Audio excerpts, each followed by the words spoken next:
What was it then? You see that? That's a proof that I'm getting old. What? What was it before? Change the law. Change the law. Okay. Changing the law is not like, okay, I go to change the law because I'm the president. They will ask you why. Huh? What will the Philippines gain from it? Our people already need to have employment outside.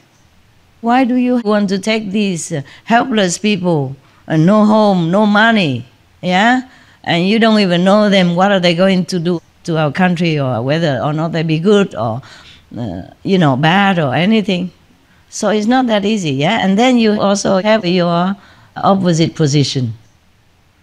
And every country, they have some like socialist party also, yeah? In the Philippines also. And that, of course, that will be against the decision, yeah? Yeah. But the Catholic Church, the Council of the Catholic Church in the Christian bodies, the governing body, the priests, yeah, the cardinals, and all these benevolent people, they urged the government to take them, because at that time nobody wanted to take any more Vietnamese refugees. It was just repatriation. It was the end of all refugee benevolent programs. So all 5,000 were going to go back to Vietnam. And you could see in newspapers, they kill themselves, they punch their stomachs with knives, and they cut their throats. They did everything just to protest. Some of them did that. I even had to visit them in the hospital. Some of them survived, but hardly, almost dying. Or they went on a hunger strike just to protest, because they were so fearful to go back.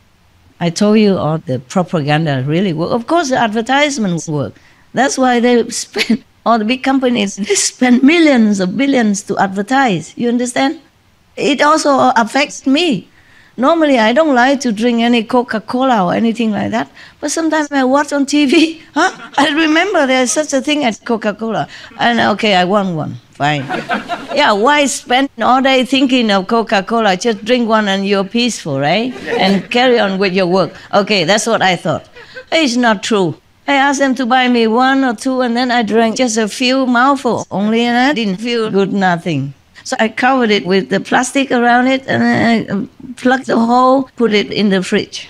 Okay, next time if I'm incited again by some magic propaganda on TV or something, I had to sometimes watch it. I don't know how. But it just will come to your, yeah. And then I would drink it. And it tastes even worse because it's been there for weeks already. It tastes only like sugar, flat, and sugar water, and bitter, and I don't know what, and then and I spit it out. I put it back again in the fridge. I did that on purpose. Yeah, carry on laughing. Why? You're allowed to laugh or not? Does it say anything outside you're not allowed to? I like to hear your laughter. It's good. It creates good energy, yeah. They have laughing yoga, no? I combine. I always combine business with pleasure to make you laugh, see? I don't have a laughing yoga officially here, but you laugh all the time, right? That's good. You guys are too polite. I guess the Westerners are very shy. If I talk to the Vietnamese directly or the Chinese, they will laugh so much, yeah. Next time you don't laugh, you go behind them, and the Chinese come here. Make sure you are heard. I don't hear anything. Are you laughing or not? I hear nothing. I don't hear yet. Okay. Okay. All right, you're welcome. What was it then? Before? Coca-Cola. Okay. I did that on purpose, yeah? Normally, I did not know that the first few times. I'm just very economical. If I can't eat the leftover, I save it, for next time. But now I know that it doesn't taste good, especially second-hand Coca-Cola. So I will put it in the fridge again. I did it now on purpose, because the longer you save it, the worse it tastes. So that the illusion will be gone. Good. But still, sometimes they advertise or do something, then I still want it. Or maybe somebody near me that likes to drink Coca-Cola. I'm telling you, they affect you. Yeah. I don't really like pizza so much. In Italy, sometimes I go, if I have to go out and nothing else is easier then, because you can order them not to put anything, yeah? But the spaghetti, you don't know, some spaghetti has egg in it, some spaghetti doesn't have. So only if you buy it or make it yourself, then you know for sure. If you go into a restaurant to eat spaghetti, you're never sure. Yeah, that's why I just have pizza. It's simple, okay? You can't just sit in a restaurant or in a cafe shop waiting for somebody and just drink water. Huh? People are eating all around you and you take up a table and you eat nothing? Next time you come in, they say, we're full.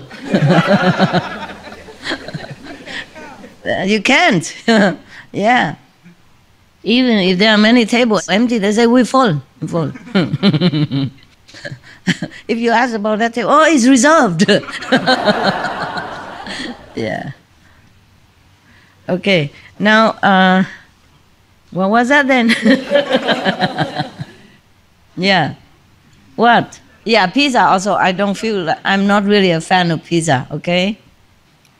And nowadays, even in our kitchen, sometimes they make pizza and they give some to me. I take a few bites and then the dogs will enjoy it.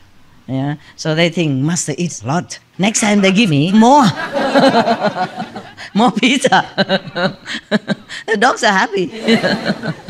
Yeah. But when somebody is near me who are pizza fanatics, then I will want pizza every day and I will eat the whole pizza, the whole big one. Originally, I promised, like, okay, I will just take a few bites and I will give you the rest. As usual, I thought it was the usual stuff. When the dogs are around, who else will eat the whole big pizza like that? Self, Master, the great self, ate the whole pizza, swallowed the promise. And then I remembered, I said, oh, sorry, I ate it more. I ate it all. You guys can always go out and bite, right? It's no problem. They say, oh, of course, no problem, Master. They say, no problem. But they were thinking, oh, Master, she says she doesn't like pizza. And look at her. She ate the whole pizza. Didn't give us anything. Not even a crumb left. Yeah. The great self ate it. With no shame, nothing. Oh, enjoy it only. I'm glad with somebody like that nearby sometimes, or some chance that I can enjoy something. Just like in India, I have to drink tea every day. Chai. I have to drink chai every day. There was plenty in the ashram, okay? Even if food was not left over, but always chai.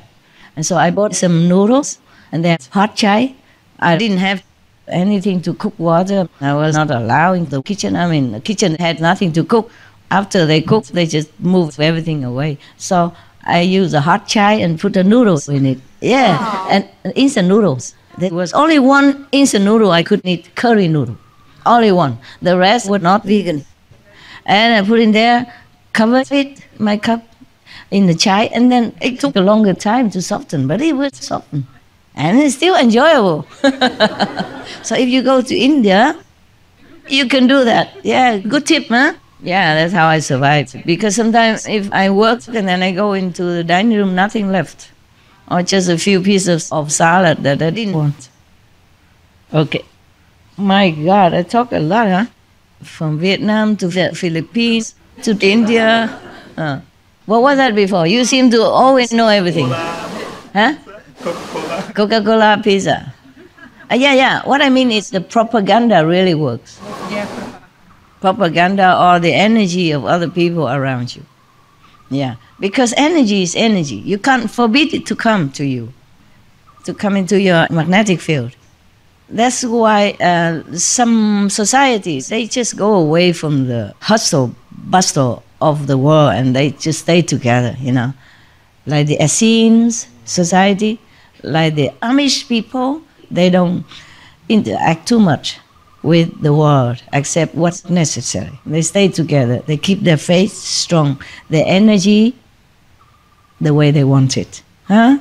That's how monks and nuns orders came into realization, because they just want to be away. And if you want to be away, then you have to reorganize your life to downsize your expenses and your needs. Yeah, so the monks and nuns just wear simple, just one type of clothes, one or two prepare, and then if you can't have money, then you go begging for food, or go taking some buds or some lotus shoot, something like that, to pass your time. And then you can use your time to be together with a like-minded, simple, spiritual, pure.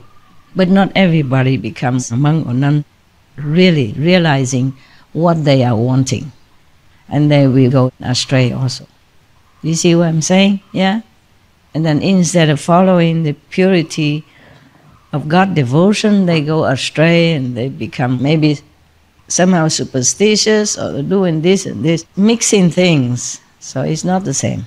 And then the Maya will use their desire or their ambition to lead them astray. Yeah. On the retreat, maybe we have more time, I will read you that. I will explain and read all kinds of Maya that come to you, all kinds of devils that come and tempt you, and how you would become, and how you can prevent it. Okay, from the Buddhist Surangama Sutra. That sutra is precious. It says that when the Dharma ends in age, and like Buddha passed away too long ago, then that Dharma will be the first to disappear. That's a sutra will be the first to disappear. That's a very precious one inside their smarts. Advice inside many bodhisattvas, many of his top disciples, talking about which meditation method is the best, the most suitable for the great souls and the medium souls and the lower souls alike. I mean, low level spiritually. There's no such thing as low soul, high soul. It's just more awareness, okay? Higher awareness or medium awareness or lower awareness souls. That's what it is. The Buddha, of course, I told you before a long time ago, that after asking all of his top disciples and bodhisattvas which method, they all list their method of their first enlightenment. And then the Kuan Yin Bodhisattva, Kuan Yin, also lists this method, which is the hearing method. Yes. And then one of his top disciples, I can't remember the name now, and then summarize that and say, of course, still after all, the sound method, the hearing method, the reverting the hearing method is still the best, most suitable, and lasting, and most reliable. Because everything else, like if you rely on the nose, the smell to be enlightened, rely on the breath to be enlightened, everything else is not reliable. If there is no smell, then how are you going to practice? For example, like that, yes. And if there's no sensation of touching, yeah, then you cannot be enlightened, no? That's what the Buddhas and the Bodhisattvas were discussing in that sutra as well. So that sutra I like very much.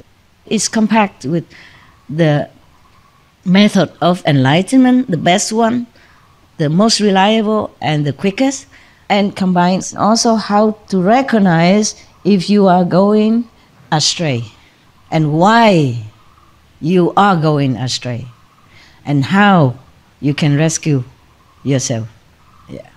Okay? Retreat. If you come, I will have more time to read it and explain it to you. Okay? Yeah. Right now. Oh, the Buddha is nowhere to be seen. Poor Buddha. Oh, God. Looks like we're having all-day retreat here. Okay, what was it? Okay, never mind. We go back to the white hair. I have plenty. I have plenty of white hair. But I didn't have to wait for the white hair to remind me. I didn't have to live 84,000 years in order to know that. Okay.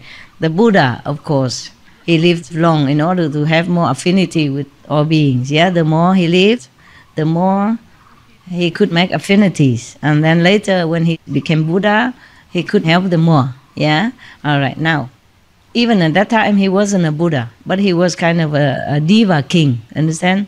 So his name is Makadiva.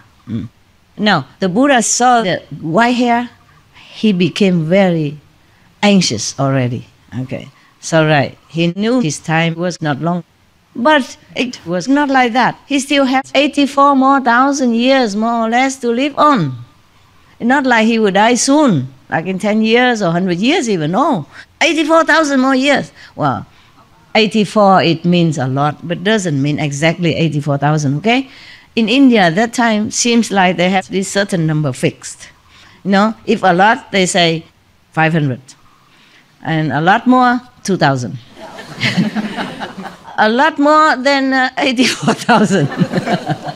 So the Buddha always mentions, like, the Dharma teaching has 84,000 doors, 84,000 methods. And the 6 scriptures, 84,000 kalpas, 84,000 lives, or 90,000, you know, they do like that, yeah? It's a fixed number.